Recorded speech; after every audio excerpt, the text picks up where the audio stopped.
Всем привет! И у нас сегодня 4-й выпуск из серии «Один день с дальнобоем». Значит, кто не смотрел, переходите по ссылке в описании на предыдущие выпуски. И у нас сейчас 6:30 утра, я еду на последнюю выгрузку свою. Не люблю я вставать так рано, вот, темно тем более еще. Я принял решение вначале встать, умыться, доехать, выгрузиться, а потом спокойно позавтракать. Потому как задания у меня до сих пор нету. Вот. Да и не могу я с утра запихивать в себя вообще что-то. Вот. Поэтому встретимся после выгрузки. Цифровой профсоюз водителей. 2000 резидентов. Более 20 тысяч долларов фонд.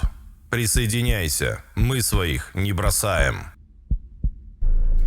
Ну что, я выгрузился. Все. 5 выгрузок готовы. Нормально. Вот, ну а мы, получилось задание, значит. Успел я, естественно, и позавтракать, и все остальное. И мы стартуем на загрузку. Загрузка моя самая любимая. Пишите в комментариях, пока будем ехать, куда я еду, зачем я еду грузиться. Угадаете, не угадаете. Вот. Поэтому сейчас проедемся по узкой дороге. Нахожусь я на острове. Ну, поехали и немножко расскажу я что-нибудь.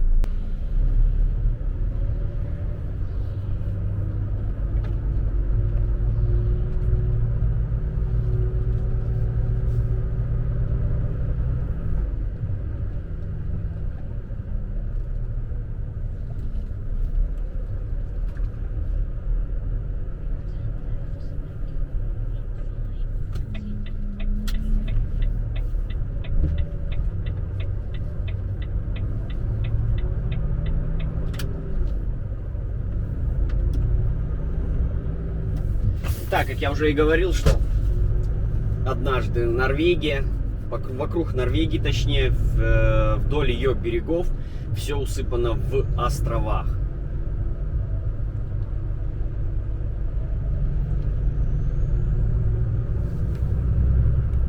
И эти острова соединяются либо мостами, либо паромным сообщением. Есть уже совсем маленькие острова, на которых в принципе нету никакой там, грубо говоря, жизни. Там может быть чей-нибудь дом, и в основном это будет остров принадлежать частному лицу. А острова там, где происходит обычная жизнь, деревня, город, то есть в любом случае к нему будет доступ либо через мост, либо на пароме. Вот и сейчас я на острове, ссылка в описании, то есть где я нахожусь, на каком острове. И его соединяло 2 моста больших, мы по ним проедем. Но пока вот мы поедем по такой вот хорошей, широкой дороге. И нам 60 километров будет до загрузки. Да, и я сюда ехал, темно было еще, то, конечно, совсем здесь было нехорошо. Вообще не было непонятно, куда едешь и зачем, где конец дороги, где начало. Сейчас, конечно, уже попроще.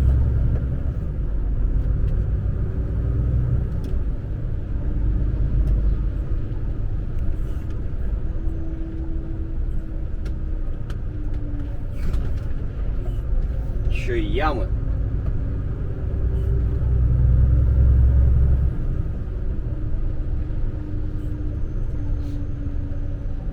На таких дорогах главное внимание. И чтобы было понятие размеров собственной машины и размера соседа, который будет ехать тебе навстречу. Некоторые норвеги не совсем понимают габариты своей машины. Ну, я говорю про легковые машины. То есть в большинстве случаев норвеги приостанавливаются. Либо же, видят карманчик, останавливаются, где-то что-то как-то разъезжаешься. Но есть такие, их, конечно, мало, но все равно присутствуют, И я смеюсь даже предположить, что это не норвеги, а те же самые какие-то приезжие. Либо же еще как старики. Они боятся ехать или что. То есть, вот, например, такой вот ширины дорога. 2 фуры здесь, конечно же, разъедутся со сложностью огромной. Но с легковой разъезжаешься более-менее. Ну и вот некоторые как едут на легковой. И я вижу, что у них еще метр вот до обочины.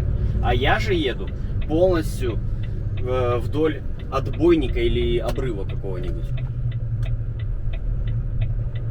И вот такие вот напрягают иногда, конечно, кадры. Но и, естественно, глаза должны быть открыты в ширину и вдаль по максимуму. То есть смотреть не только вот впереди 5 метров, а все возможные вперед, где ты видишь дорогу. То есть вот я вижу там где-то дорога идет. Смотрю, есть ли там грузовик или нету грузовика, чтобы в случае чего, где будет пошире, я остановлюсь, пропущу его. То есть, ну и в принципе в Норвегии водители грузовиков делают то же самое. То есть заранее всегда все видеть.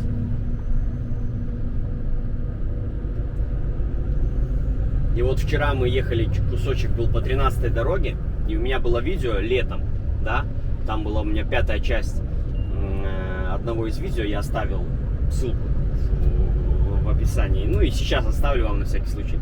Я ехал летом, когда была куча туристов, то есть шведов и норвегов самих, которых вот выползают только в летнее время за руль садятся, и насколько они создали проблему на дороге.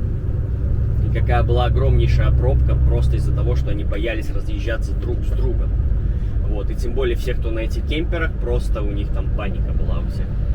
Вот. И мы вчера ехали, в принципе, довольно-таки бодро по той дороге, по той же самой дороге. Мы ехали очень бодро, без особых остановок.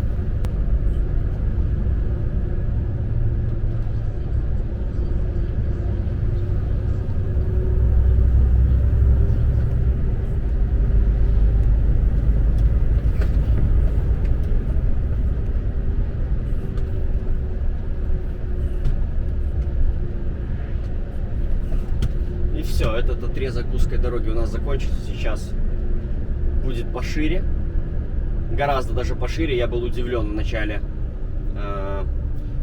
что мы ехали в принципе по острову, и такая широкая дорога. Мало того, ну сейчас я вам покажу участочек, вы поймете, почему она такая широкая. И вот заметьте, да, во-первых, сама полоса какая широчезная, и плюс еще и метр обочины отдельный. То есть, ну, это в Норвегии редкость такая. Ну, тем более на островах. На островах редкость, вот, наверное, так будет правильно сказать. И значит, вот тоже, кто планирует работать когда-нибудь по Норвегии или там, может быть, путешествовать, ехать в Норвегии, стоит обращать внимание на цифры, на нумерацию дорог. То есть однозначные номера, то есть 1, 2, там 3, 4, 5 и так далее. Двухзначная, то есть понятно, то есть там 25, 77, трехзначная и есть четырехзначная. И вот если с двухзначными, то есть однозначные, это все дороги в принципе почти хорошие, то есть будут. Ну, есть, конечно же, исключения иногда. Ну, в основном это хорошие дороги. Значит, двухзначные с трехзначными, в принципе, тоже. Бывают такие двухзначные, что просто ты не проедешь, а бывают трехзначные хорошие. Например, сейчас еду по трехзначной дороге, то есть это 529 или какая здесь. Но, когда вы работаете зимой, и вы видите на навигаторе, вы должны всегда смотреть карту на навигатор, какой номер у вас дороги. И если вы видите, что у вас ведет маршрут по четырехзначной дороге, там 1000 какая-то там с чем-то, вот здесь уже стоит задуматься, стоит 1000 раз проверить, посмотреть по камерам. То есть мы отдельно как-нибудь, я возьму эту тему, наверное, о работе в Норвегии и в Скандинавии зимой, где я расскажу, чем я пользуюсь и чем я руководствуюсь вообще зимой.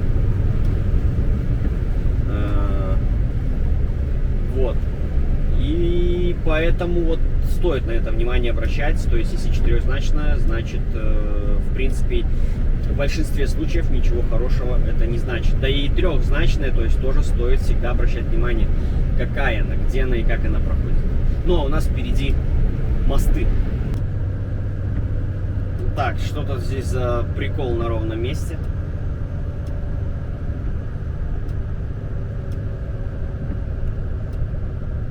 Я когда ехал сюда, здесь было все нормально.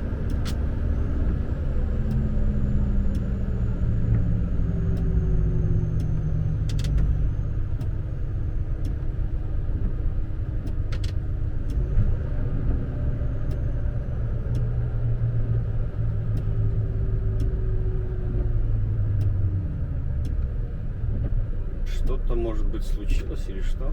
Или, может, я не сюда все-таки ехал? Хотя нет, сюда.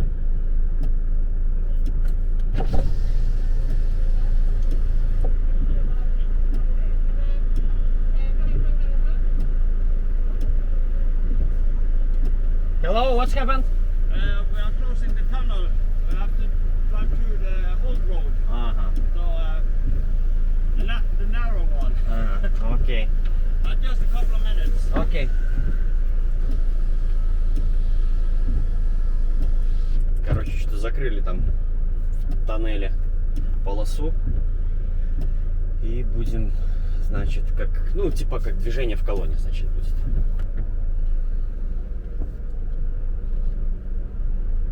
Ну, что ты спишь?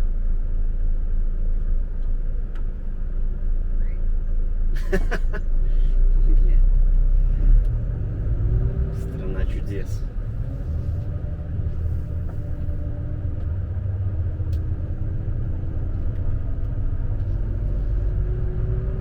Ну что, встречайте же меня. И как ни странно, я здесь один на фуре, остальные все легковые. Ну, посмотрим, что тут интересного мы найдем. Я думаю, ничего. Ну и, кстати, здесь тоннель был небольшой, поэтому, я думаю, недолго здесь. Точнее, немного здесь придется проехать.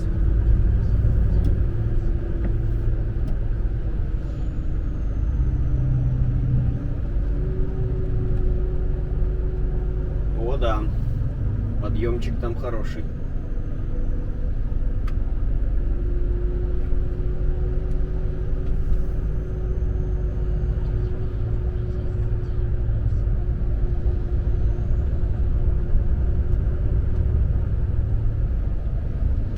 Да ну нахер.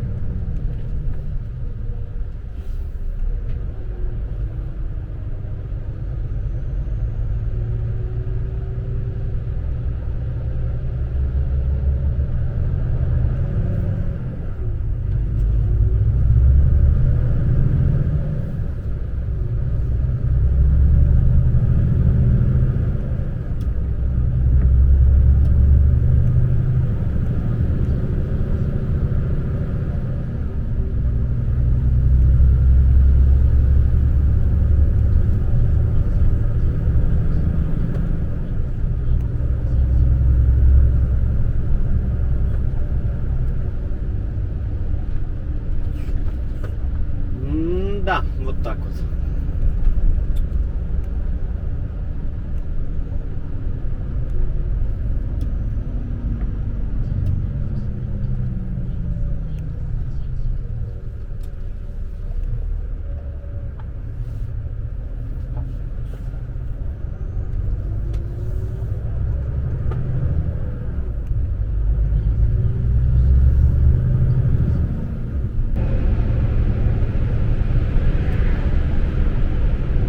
Ох, шустрый какой. Норвег. Ну, вряд ли Норвег, конечно. Обычно, если кто-то так летает, то это не Норвег. Ну, поляк. Там или литовец. Да и вообще, в принципе, вот есть такая здесь тенденция. Если видишь Mercedes или BMW, то в 95% случаев это не будет Норвег. Ну, BMW за исключением электрических. И Мерседесов электрических. То есть, если электрическая, значит нормально. Но если бензиновая BMW или Mercedes, или тем более дизельная, ну, то это 100% не Норвегия. Так, и мы подъезжаем, у нас первый небольшой мостик.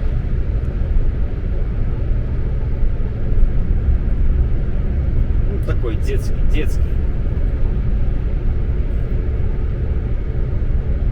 280 метров длина его.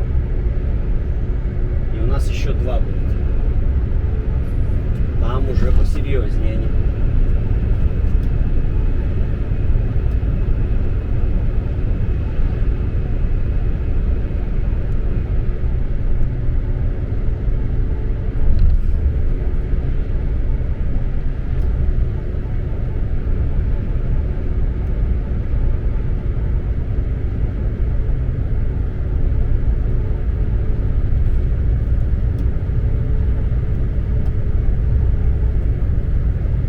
Этого длина уже 998.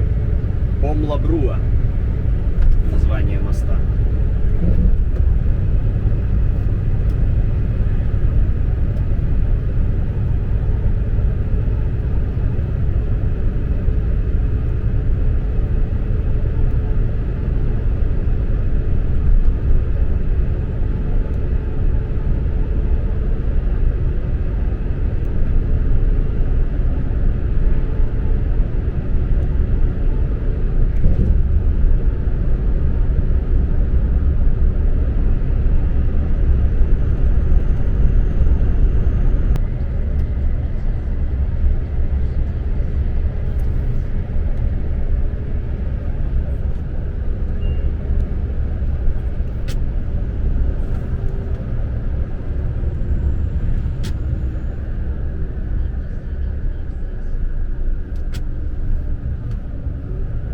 Да, ребят, у меня получается сейчас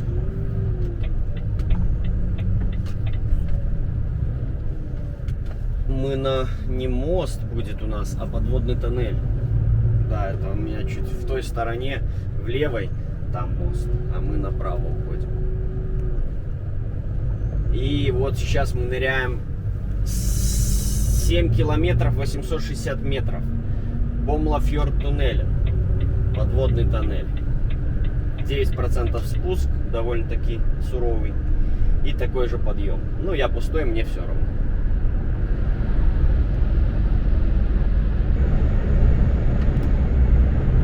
Значит, ограничение в этом тоннеле 80 км в час, поэтому я выставляю 73 километра на круизе, и на скорости 79-80 меня держит моторный тормоз.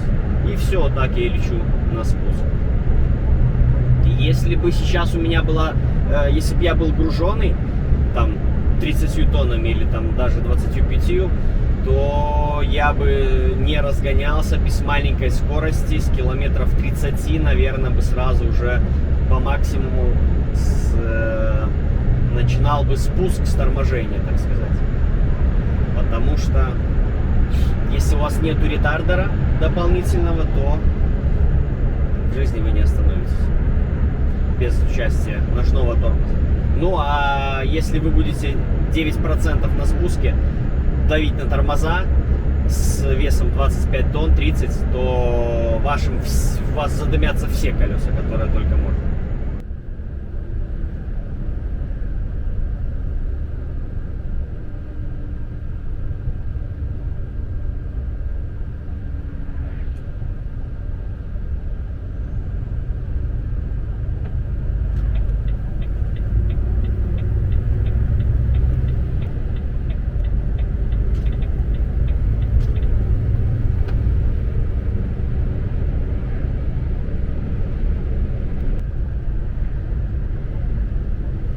Так, подъезжаем мы к загрузке. И я без комментариев, сейчас вы сами, я думаю, все поймете. Кто-то уже, возможно, догадался, зачем я еду. А у меня пришло сообщение от менеджера: грузить как можно больше, не меньше, чем 28 тонн. Вот так. И скинуть ему потом вес после загрузки. Поэтому пойдем по полному. Сейчас как нагружу, то загружу уже.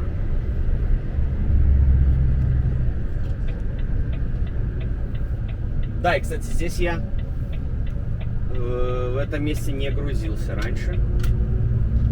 Вроде бы. Нет, точно не грузился. Посмотрим, как у них тут что происходит. И самое интересное, куда в обратную сторону мы поедем.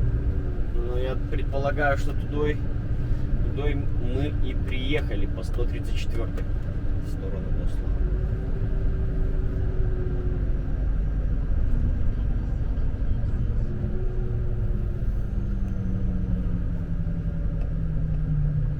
Так. Ищем огромную свалку. Ну, может быть, не огромную.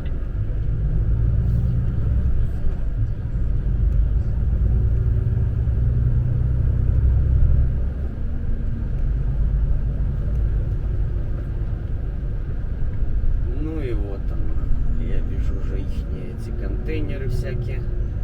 Вот она, вот она. Кто-то стоит уже под загрузкой, я так понимаю, или уже загрузился. Наверное, загрузился. Так, заезд у нас. Вон весы.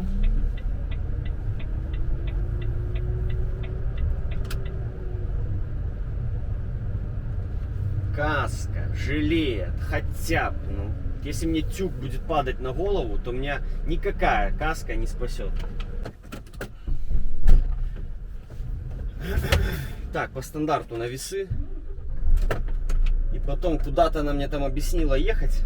Не совсем я понял.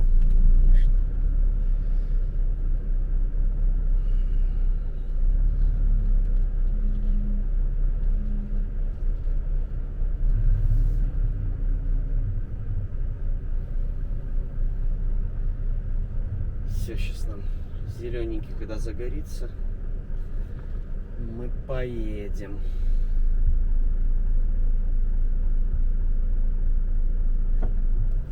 Окей.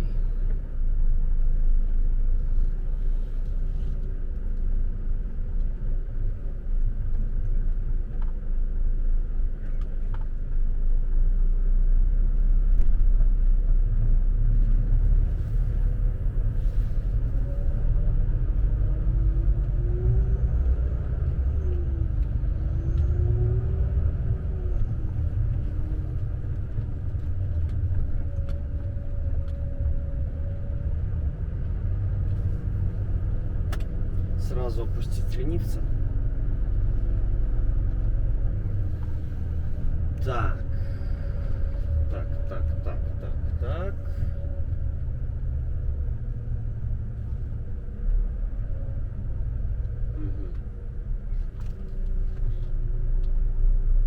Ужасно, конечно. То, что я вижу, это ужасает. Рваный, драный какой-то. Жесть какая-то. Так, ну я загрузился, короче, и выезжаю.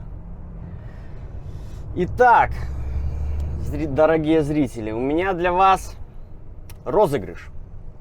Значит, суть розыгрыша. Кто в комментариях первых 3 человека угадает вес моего груза сейчас, получит от меня сувенир из Норвегии.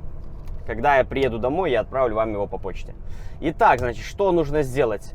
Вес, значит, у меня общий состоит из 5 цифр. Нам нужен вес только груза, то есть не общий вес, так? Значит, вам нужно первых 3 цифры. То есть, вот, например, вам, да, там 25 тонн, там 350 килограмм. Вот, 50 килограмм мы опускаем, оставляем 25 тонн 300.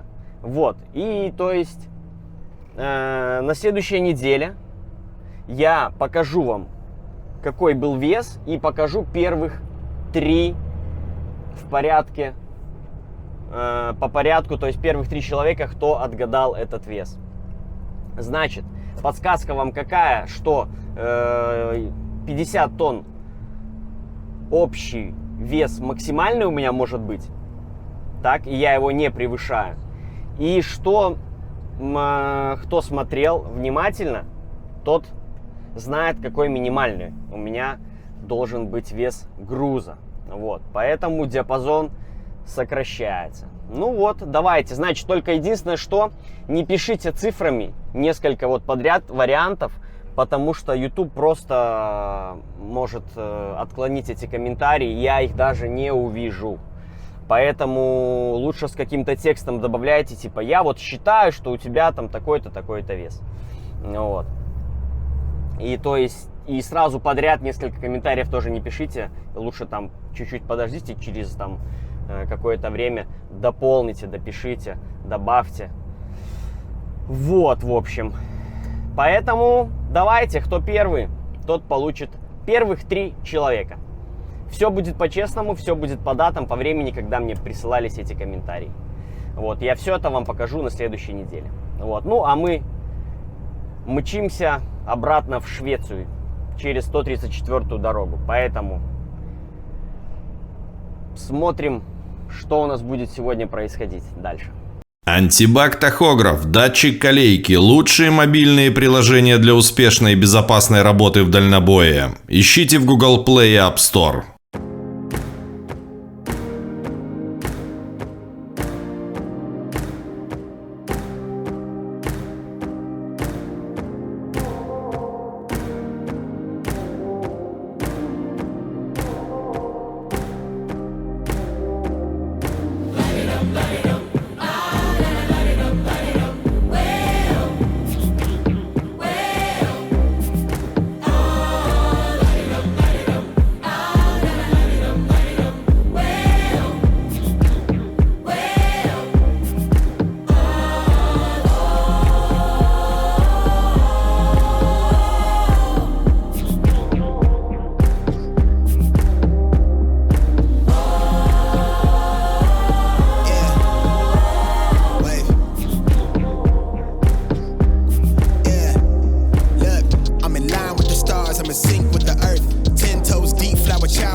Сейчас я еду со своим весом, ползу я вверх на перевал.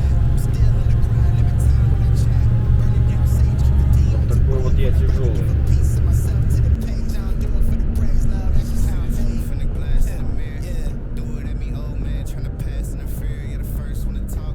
Горы какие мощные, могущие, конечно, классно. Я не могу никак, никогда налюбоваться этими видами.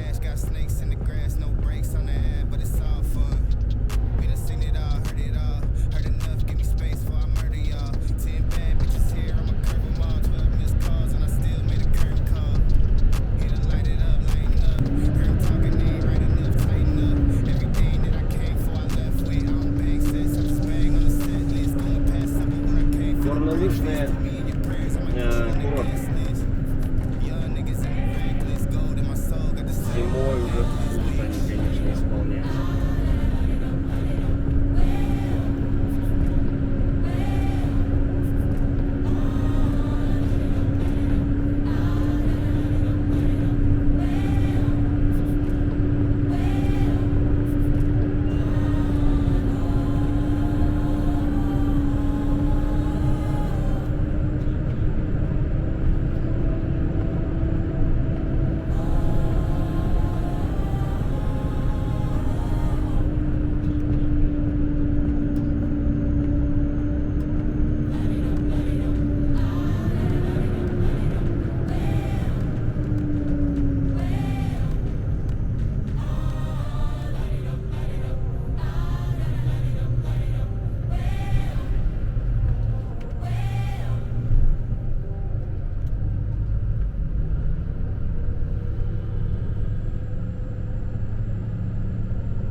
получится вид в долину заснять.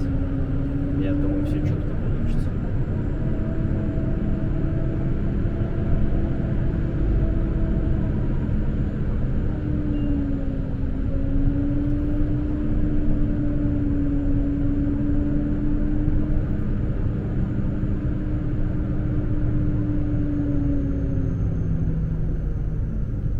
У меня сейчас на постоянке затянут моторный тормоз. Чтобы меньше мне нажимать на педаль тормоза, чтобы не перегреть тормоза.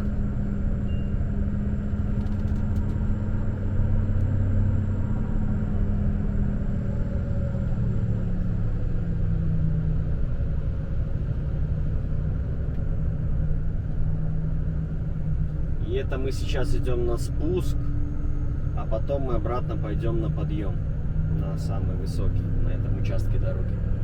Ну, точнее, на всей 134-й.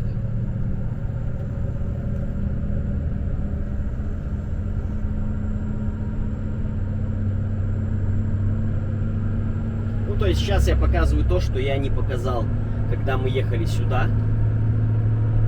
Поэтому теперь показываю только то, что отсюда едем, короче.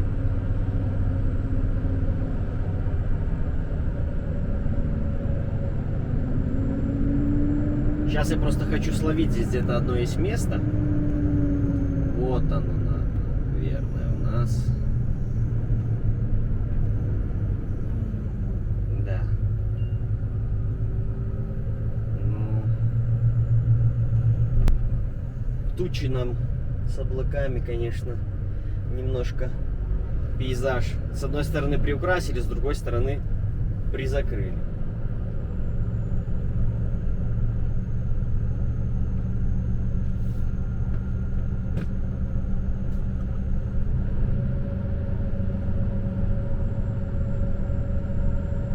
И эта дорога с 25 или 6 октября она вообще закрывается.